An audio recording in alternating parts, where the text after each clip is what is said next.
Latest updates ఎప్పటికప్పుడు పొందడానికి studio యువ వాట్సాప్ ఛానల్ ని ఫాలో అవ్వండి. లింక్ డిస్క్రిప్షన్ లో ఉంది. మెగాస్టార్ చిరంజీవి ఇప్పుడు విశ్వంబరతో బిజీగా గడుపుతున్నారు. దీని తర్వాత అనిల్ రావుపూడి దర్శకత్వంలో ఆయన ఒక సినిమా చేయడానికి కూడా రెడీ అయ్యారు. ఈ మధ్య కాలంలో చిరంజీవి ఒక దర్శకుడి కథకి వెంటనే గ్రీన్ సిగ్నల్ ఇవ్వడం అనేది చాలా అరుదు. ప్రతి దర్శకుడికి ఆయన టెస్టులు పెడుతుంటారు. స్కూల్ స్టూడెంట్స్ పాఠం అప్పగించమని చెప్పినప్పుడు ఒకవేళ ఆ స్టూడెంట్స్ సరిగ్గా చెప్పకపోతే మళ్ళీ చదువుకొని రా అన్నట్టు, ఒకవేళ రెండవసారి కూడా సరిగ్గా అప్పగించకపోతే మళ్ళీ చదువుకొని రా అని కరెక్ట్గా వచ్చే వరకు మాస్టర్ ఎలా చేస్తాడో చిరు కూడా అలాగే చేస్తూ వస్తున్నారు. మరి ఈ కథలో వెంకీ కుడుముల వంటి టాలెంటెడ్ డైరెక్టర్స్ని కూడా ఆయన పక్కన పెట్టడం జరిగింది.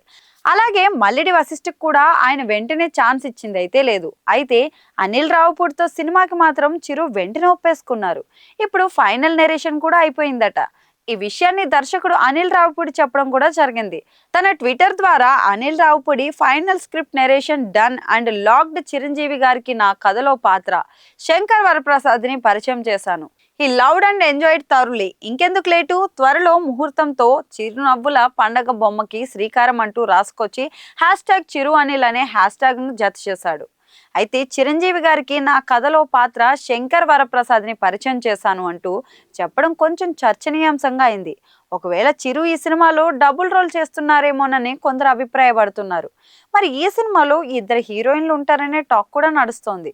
ఇప్పుడు చిరు డబుల్ రోల్ చేస్తున్నట్లు అనుకుంటున్నారేమో. ఇందులో ఎంతవరకు నిజం ఉందనేది ప్రస్తుతానికైతే సస్పెన్స్ అనే చెప్పాలి.